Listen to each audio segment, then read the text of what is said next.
prestigious doctor, a respected university, a quiet neighborhood in Omaha, Nebraska, and a string of brutal murders that went unsolved for years.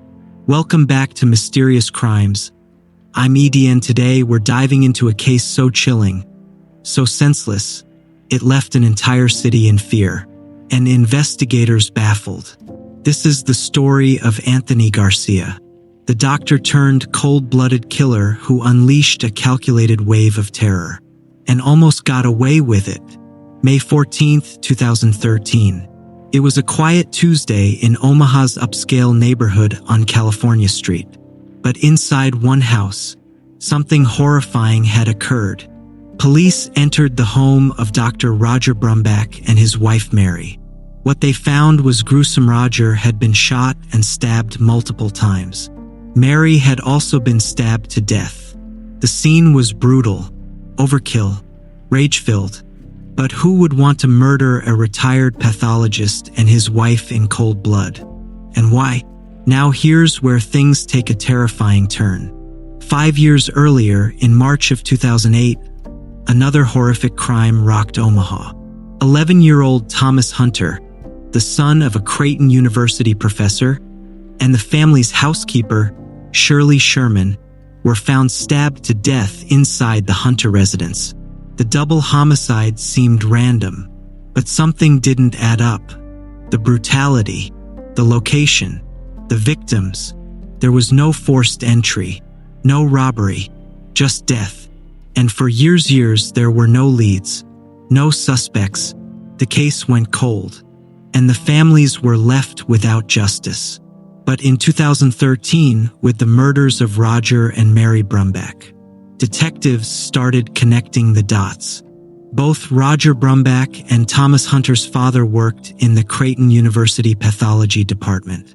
Pattern was emerging, and it pointed investigators back to a name buried deep in the school's records: Anthony Joseph Garcia, a former pathology resident at Creighton.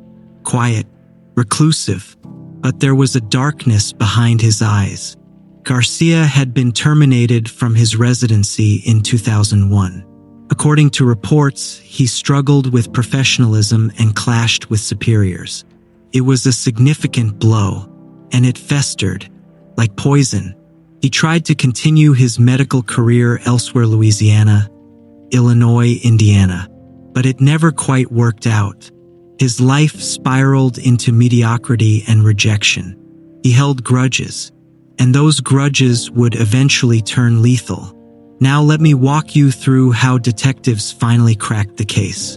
It started with the Brumbacks. Their murders reopened old wounds from the 2008 case.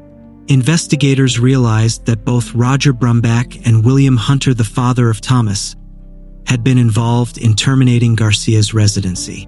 A motive emerged: revenge. They dug deeper.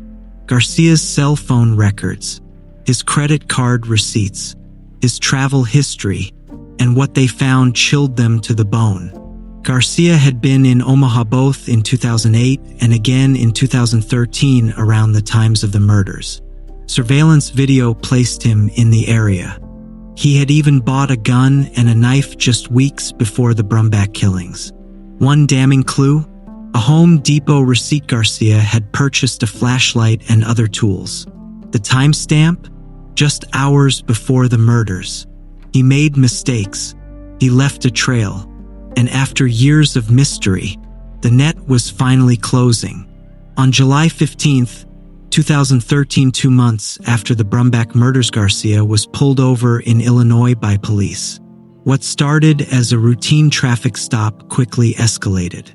Inside his car, guns, ammunition, medication, and most damning of all, a list of Creighton University staff members. He was arrested, and finally, after 5 long years, families started to get the answers they had waited for. Garcia stood trial in 2016. The evidence was overwhelming.